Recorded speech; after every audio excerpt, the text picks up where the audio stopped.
Every dream has a price, but sometimes we feel price is too high. What if someone stood by you, believed in you, and gave a chance to rise? Here is your chance. Rathod Science Academy is conducting All India Scholarship Test. It is not just a test, it is a doorway for your dreams. We believe talent should never be stopped by money. So grab your chance and turn your determination into opportunity.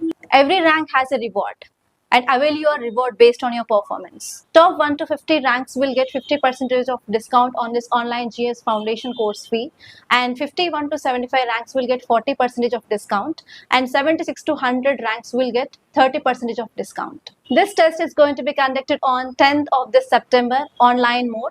So anywhere from India you can take this test at 6 p.m.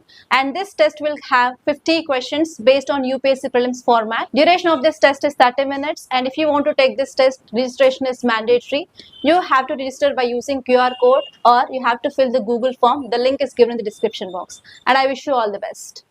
Hello and welcome to Rathod Science Academy. Today in this session we are going to see current affairs of 9th September 2025. So let's get started with our discussion. Let's see the first article.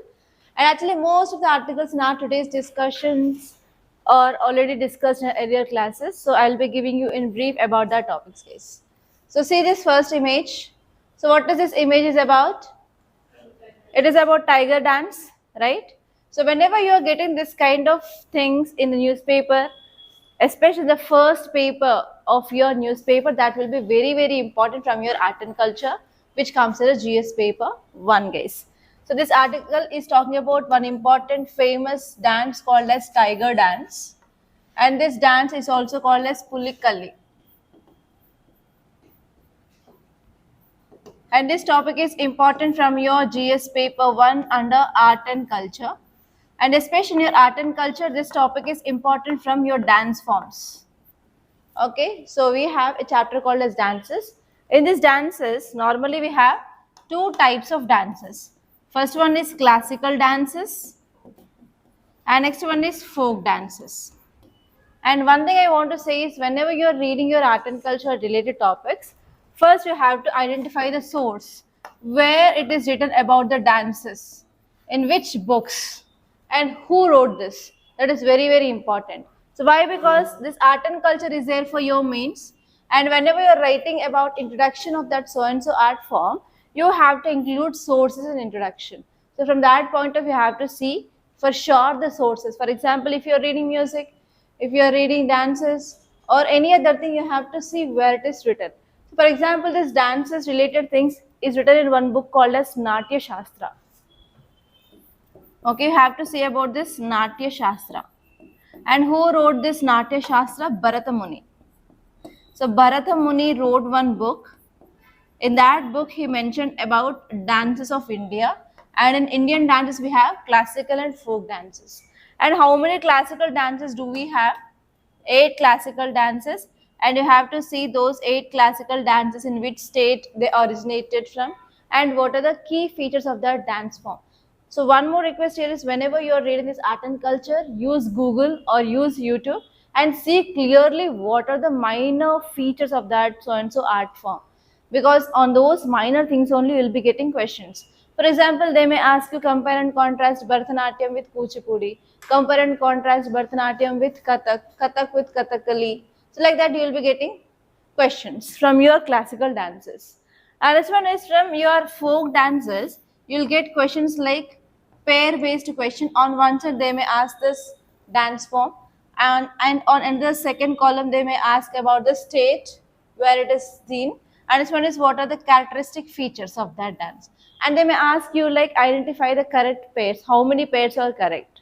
So in this way you can get this type of question format from art and culture, guys, and you have to be very much careful. So if you see this tiger dance, so tiger dance is also called as Pulikali. It is one of the famous 4 art forms of which state? Kerala. And actually it is celebrated on the 4th day of this Onam festival. Actually Onam is going on, right? So as a part of this Onam, recently we discussed about Nehru Trophy boat race. Yes, that is called as Vallamkalli. And next one here is again tiger dance is in use. Okay, so actually artists who are performing this dance, you can see those artists So they painted their body with different colors, especially you can see vibrant yellow color they painted with, and even they are using different colors like white and as well as red shade, and even sometimes blue color you can see. Okay, and they are painting their bodies like tigers with stripes of yellow, red, black, and as well as they will dance to the rhythm of a traditional instrument, and they'll use certain traditional instrument, you can see that. And here also you may get a prelims based question like, so in this Pullikkalli tiger dance, which of the following instruments are used? So those instruments are Takil, Udukku and Chenda. So these are the three traditional instruments they are used in this Pullikkalli dance. Okay, yeah. And next one here is the theme of this folk art is tiger hunting, with participants who are playing the role of tiger and a hunter. So the artists who are participating in this dance, they will play two roles. First one is tiger role, second one is hunter role, guys. And actually it was introduced by one important ruler, please make a note. Important ruler of Cochin, that is Maharaja Rama Varma Saktan Tampuran. So this person introduced that folk dance. So here on this also you may get a question, guys. Okay, now let us see the next article, see the title. CM Sukhod declares Himachal Pradesh a fully literate state. So recently the same fashion we discussed one article. What is that article is about? Kerala became the fully digital literate state, right? So now this article is talking about fully literate state, and which area it is? Himachal Pradesh. So is there any difference between these two states where they locate? So Kerala is located in the southern part and Himachal Pradesh is located in northern part. So when we talk about the literacy, normally southern states is having more literacy compared to that of northern states, right? But now there is a changing of trend. So what is the changing of trend? So now here Himachal Pradesh became the fully literate state, and who announced that? CM of this Himachal Pradesh itself. So now you guys tell me from which subject it is important. Governance, because you will be studying about education literacy in your governance, and even we will be studying about what are the steps taken by the government to improve education literacy in our country, right? So from that point of view, this is very important. So here what you have to see is, so why now Himachal Pradesh became a fully literate state? What are the reasons behind it? That means you have to see what are the steps taken by this Himachal Pradesh government to make it fully literate state, right? And here, how can you use this article? Whenever you are writing about literacy or whenever you are writing about education improvement, governance related to education topic, related answer, there you can quote this example. Recently, Himachal Pradesh government announced that it became the fully literate state. That means we can also see there is a changing of trends related to literacy and education in northern states as well. Okay, so we are breaking the traditional walls. That is more literacy in southern India compared to that of northern India. Okay, so now let us see this context. So Himachal Pradesh has been declared a fully literate state by Chief Minister, and it is the fourth Indian state to achieve this status.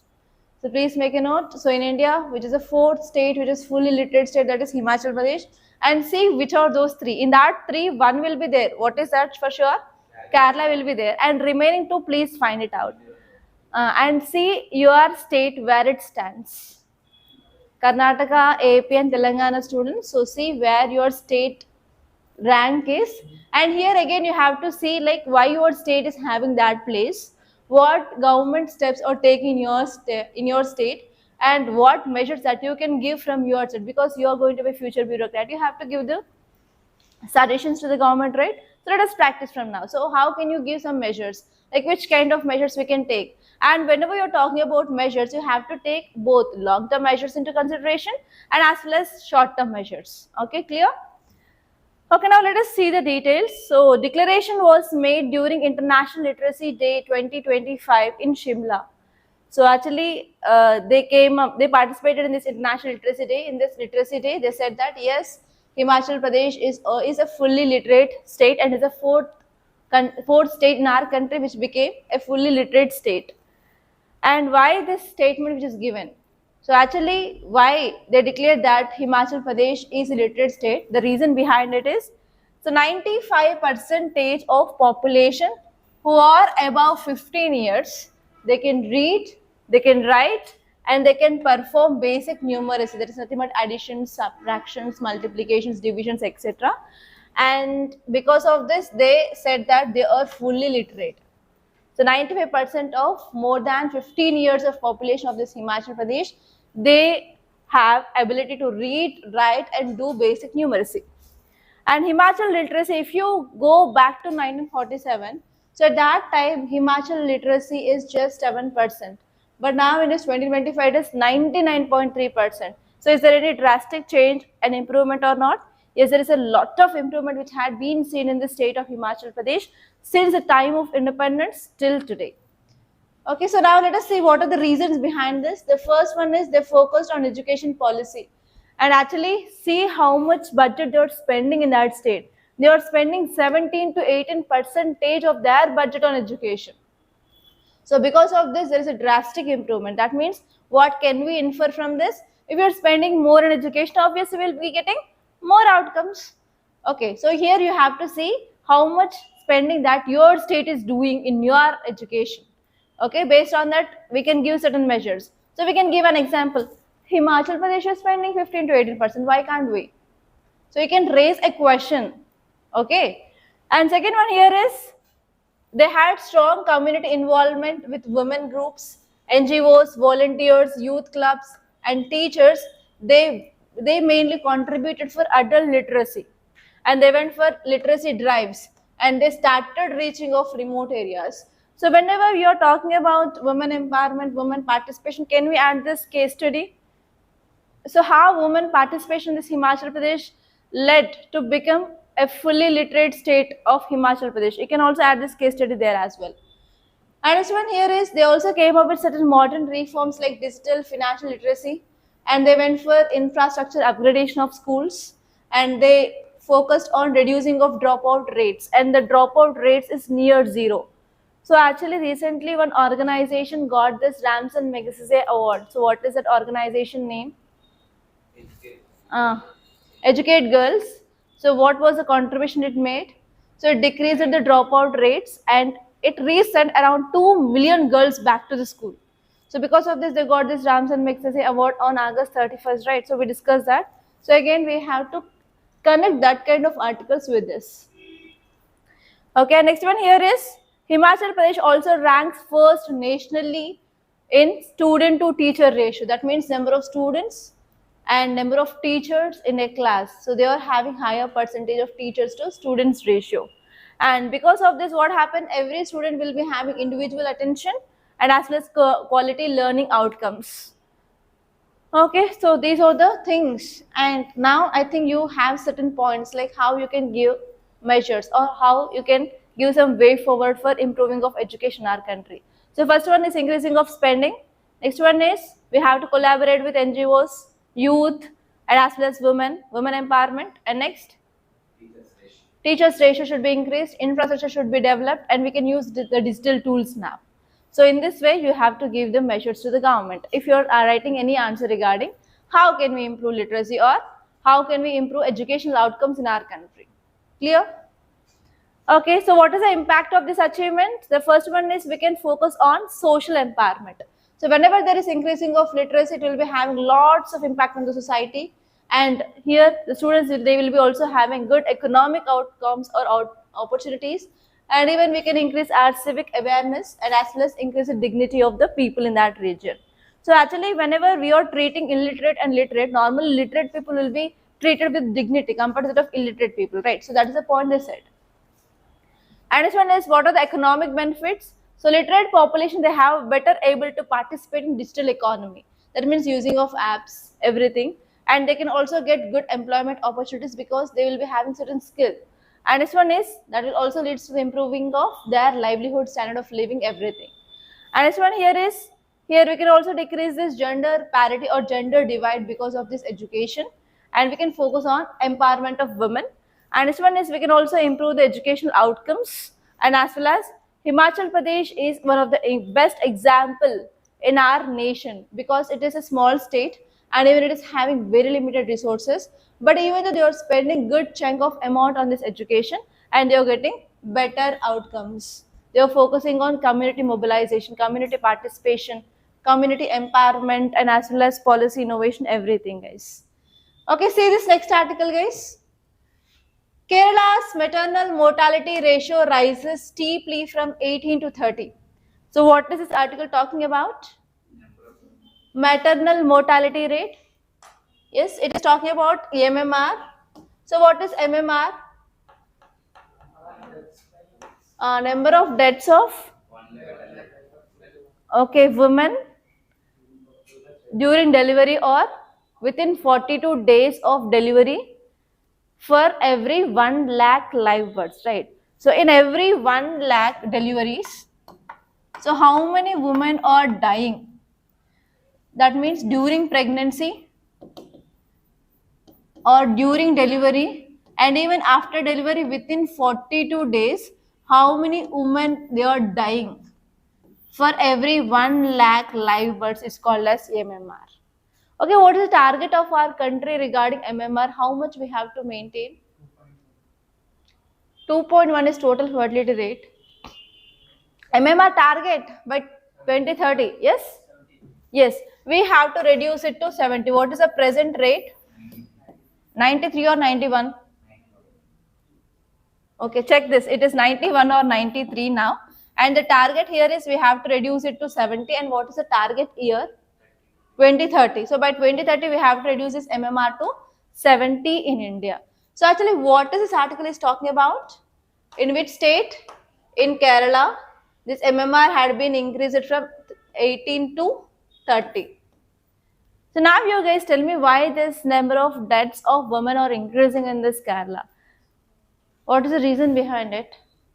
Because of COVID-19 and because of the decreasing of number of births. Okay, so because of COVID-19, especially, so people they start taking this vaccines. So because of this COVID-19 vaccines, lots of impacts which are seen in especially heart and cardiovascular system. And during this pregnant time, what happens? There will be increasing and decreasing of heart rate which happens. So if you are not properly monitoring this, that will lead to death, guys. That is very, very important complication that we can see in this pregnant woman.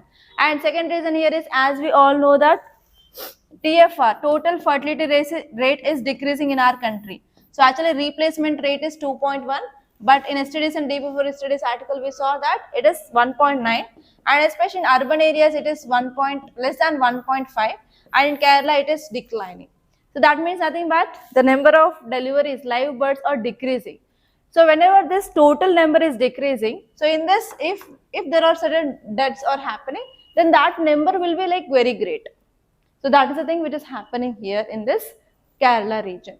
It is not because of lack of healthcare. It is because of this TFR which is decreasing. That is a one important contribution of this TFR towards this MMR, guys. So now let us see this article. Kerala's maternal mortality ratio has been risen sharply from 18 to around 30 per 1 lakh live births. So actually it is reversing the trend of the state's maternal health indicators. So actually earlier it is having like more literacy, and because of that people they had now empowered, and even women they are taking the rights on their reproduction, whether they want to give the birth or not. So there is increased freedom for women in this Kerala. But what happened again now? There is increasing of MMR from 13 to 30 is happening in this Kerala. And recently we saw one disease which is rising in this Kerala. What is that disease? And today also we have one article regarding that around 5 deaths are recorded because of this disease. That is brain eating amoeba. So what is the reason why this brain eating amoeba is affecting humans? So whenever people they are going for bathing or swimming in these ponds, and what happened through this nasal route, this amoeba is entering into the brain, and within 8 days the symptoms will start, and this brain will be eaten by this amoeba slowly, and finally that will leads to coma and as well as death. So recently in today's paper there was a news that 5 recorded deaths happened because of this brain eating amoeba. Okay, and one more important problem now regarding health in Kerala is rising of MMR. Okay, so what is the important reason why there is increasing of MMR? As I said, the first one is declining of fertility rate. So Kerala's total fertility rate, which had been fell to 1.46, Okay, so it is very much below than replacement level, and actually the number of live births drop had been seen drastically from 5 lakh to 4 lakh annually. Every year in this Kerala, earlier we used to have more than 5 lakh, but in the recent trends we can see there are less than 4 lakh, that is around 1 lakh births had been decreased. It is a very drastical number. So because of this number, if there are MMR is happening, now that number will be looking very high. And next one here is MMR is a ratio, not absolute deaths. So since MMR is equal to maternal deaths per live births into 1 lakh, so even if maternal deaths remain constant, because of this denominator, live births is getting smaller and smaller. So because of this, there is inflation. Okay. So how we can calculate maternal deaths by live births? So here the live births is decreasing. So earlier we used to have 5 lakhs and now here we have 4 lakhs. So whenever this denominator is decreasing, what happens? The number which we'll get will be obviously increase. That is the second important point they said. And next one here is there is higher average age at marriage. So whenever literacy is increasing, education is increasing, will women marry at the age of 20? No, not at all. Even if they get 30 also, they'll be not getting married. So there is delaying of age of marriage for girls. So actually whenever they'll marry after years of 30 years of age, the egg quality in women will be getting affected, and by the 35 they get pregnant, it's okay. If they are not getting pregnant before the 35, the further more egg quality and egg number will be drastically decreased in women. That will lead to infertility. So because of this infertility, they can't go for reproduction. That is the second important reason that we have to see. And this one here is even there are risks during this pregnancy, especially because of changing of lifestyle, because of increasing of age of women at pregnancy, that is causing heart related problems. Okay, as I said, hypertensive disorders, eclampsia. Eclampsia is nothing but they will be getting, you know, this fits, right? So fits. So during this pregnancy, after the second trimester, that means after 6 months or before like 4 to 6 months of time, they will be getting severe eclampsia. Eclampsia is nothing but severe fits. So because of this also MMR will rise. And next one is postpartum hemorrhage. That means after delivery, what happens? Normally, there will be extensive bleeding for women. So if there is uncontrolled bleeding or blood loss, then that will also lead to the dropping of blood levels and dropping of oxygen levels in the body. That will lead to again death. So these are the three common reasons why we have this pregnancy-related complications. So actually, this hypertensive disorders are related to this COVID-19 vaccines nowadays. And next one is direct medical causes, that is nothing but postpartum hemorrhage that I already said. And this one here is, yeah, fewer women are opting for marriage or childbirth. Nowadays there is living in relationships are increasing, and women, they don't want to enter into this marriage because this bond will be like lifelong. That will be not easy to break. So because of increasing of personal freedom in women, so they are not also opting for this marriages, and that is one important reason why we can see this high MMR in this region. Okay, what will be the impact? Because of increasing of MMR, despite of high quality healthcare. So Kerala is very, very famous for Ayurvedic healthcare. You know this, right? And not only that, allopathy is also very, very famous in this Kerala, and we can get good quality of healthcare in this Kerala. So despite of this increased or high quality healthcare, so there is increasing of MMR. Sometimes so people can misinterpret this. So there is high MMR, so there is no proper healthcare there. So here there will be the misinterpretation. This is one important problem. And as well as in future, we will be also getting demographic challenges because the child population will be decreasing soon, so that there will be decreasing of demographic dividend and increasing of old age or elderly population in this region. And this one here is it will be very hard to reach this sustainable development target. So actually sustainable development target of this Kerala is to decrease this MMR to 20. Okay, but now it is 30. So it can't reach its target by 2030. It is also one important problem, guys.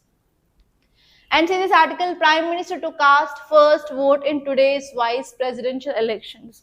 So now we are going to have this vice president election. So please follow the updates and especially see about the articles related to vice president and how this voting mechanism happens and how this counting of votes will happen. So already you studied those things clearly in your polity, right?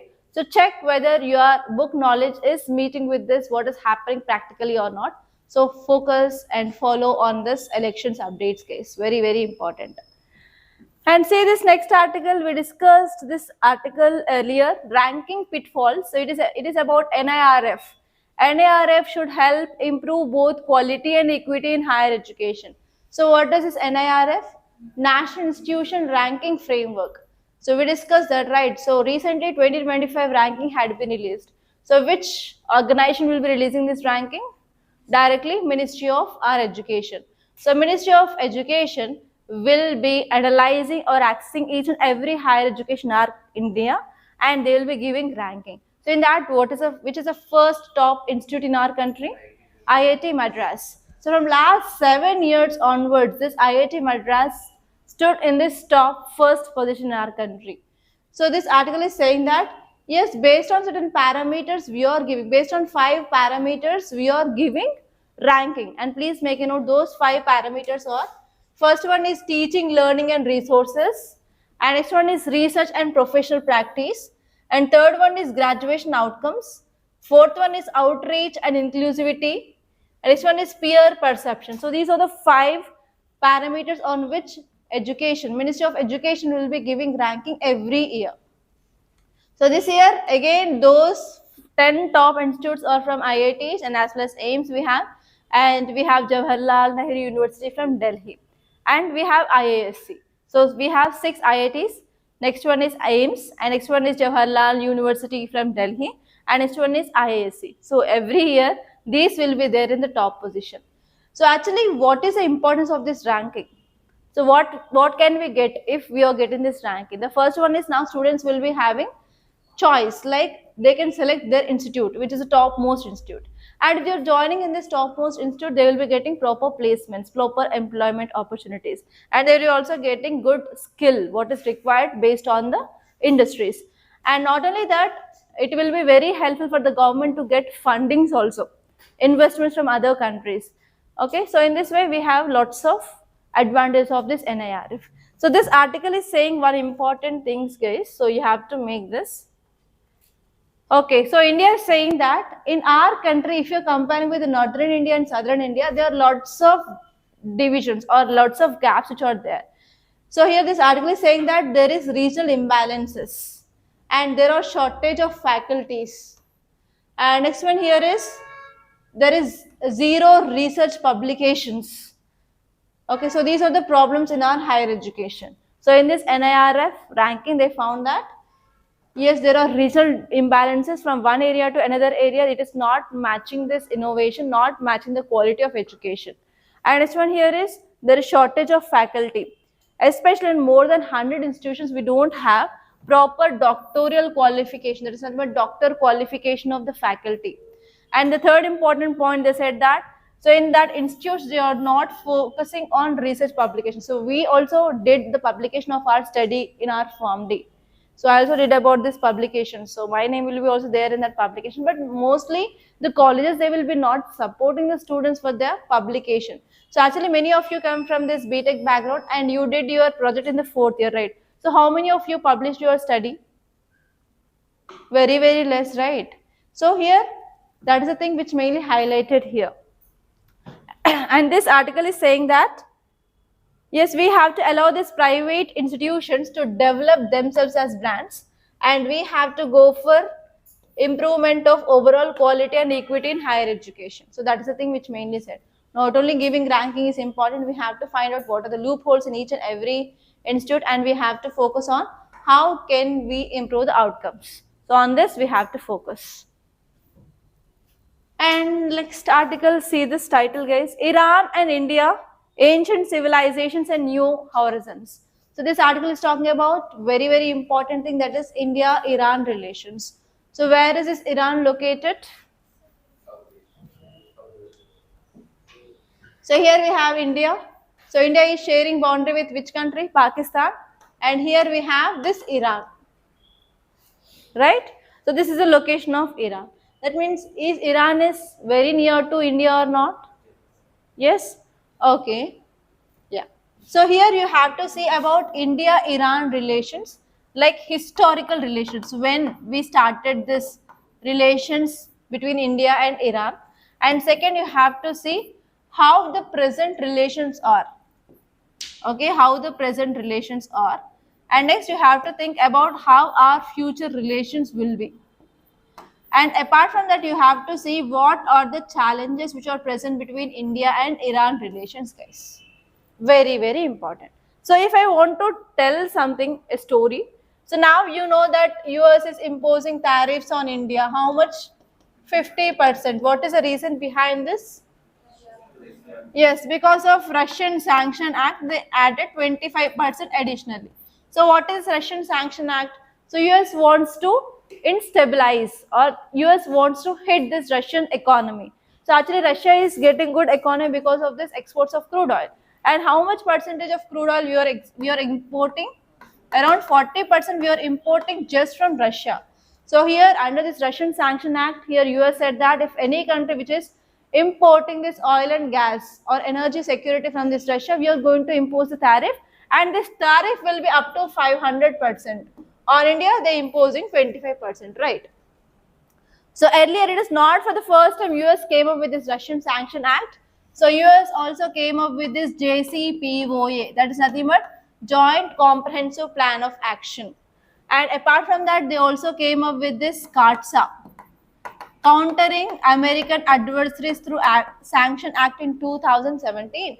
And under that, CAATSA said that if any country which is importing any goods from Iran, we are going to impose tariff.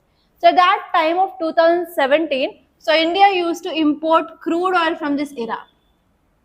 So because of this fear of CAATSA, what we did, we decreased our imports from this Iran to zero. So now we are not importing any crude oil from Iran, but it is very, very near. So it is very easy for transporting of this crude oil through this waterways.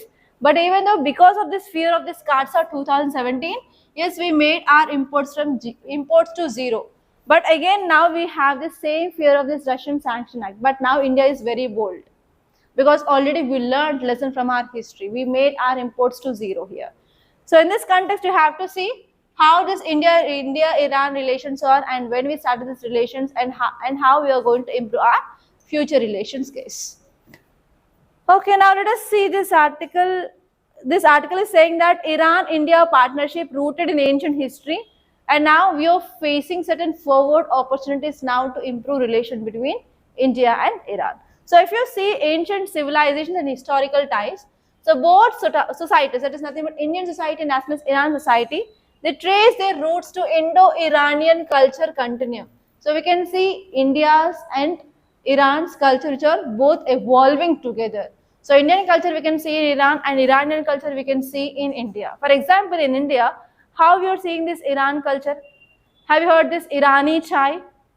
So that is from Iran itself. So in this way, even in today also in India, we are continuing this culture of Iran. And we are sharing certain elements in our language, Sanskrit and old Persian mythology, and even philosophy, early agriculture. So all this are continuing between India and Iran.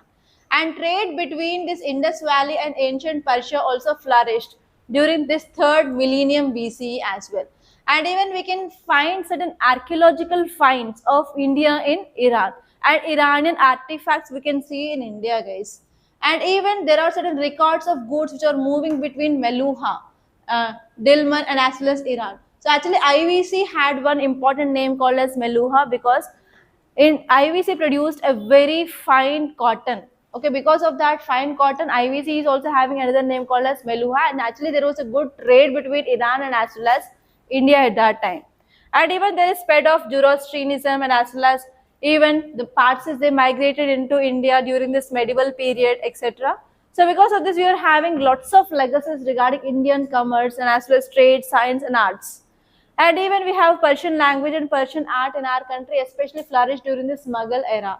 So even most of our architecture which is belonging to this Mughal period, it is having influence of Persian influence, guys. Okay, so because of this, we are having good relations or good culture continuum between Iran and India.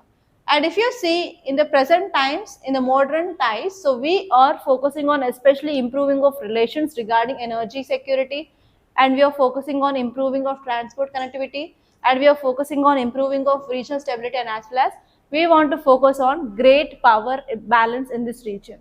So actually here, if I want to draw one more diagram, so here we have Pakistan, here we have Iran, right? And here we have which country? Afghanistan. So to reach on this map directly, we are sharing this boundary with this Afghanistan like this, but it comes under Pak occupied Kashmir. That means it is officially under this Pak administration. So we are not sharing direct land boundary with this Afghanistan. So if we want to reach this Afghanistan like this, Pakistan will not accept, yes or no? And even Pakistan will not allow us to use its airspace to fly our aeroplanes also. So because of this, to reach this Afghanistan, so we have one alternate route. That is, we are developing here Chabahar port, and from here we are developing roadways and railways, and we are entering to this Afghanistan. So here Iran is very, very important for India to reach the Central Asian countries and as well as Eastern countries, sorry, Western countries, okay. And this one here is, we are focusing on improvement of this Chabahar port in Iran, and it is India's gateway to Afghanistan, guys. And even Central Asian countries we can reach through this Iran. Okay, and even this is very, very important for our one of the important project, that is international north-south transport corridor as well. And we are focusing on improving of agriculture, improving of technology, defense, renewable energy, and we are also focusing on counter-terrorism operations and cultural exchanges, etc. Okay, so and even we are focusing on improving of now trade and as well as financial flows between India and as well as Iran. So in this way, we are trying to improve our relationship between India and Iran, guys. Because Iran is strategically very, very important, because it is sharing boundary with Arabian Sea, that is part of Indo-Pacific region, and even to reach the Central Asian countries and to improve our connectivity with Europe also, we need this Iran for sure. Okay, so these are the things that are there, and these are the important articles that appeared in our today's Hindi newspaper, guys. By this I'm concluding. Thank you so much for watching, and please do like this class and share this class, and don't forget to follow us on Instagram. And even if you want to get this PDF of this class, you can join our Telegram channel. Link is given in description box. Thank you so much, guys.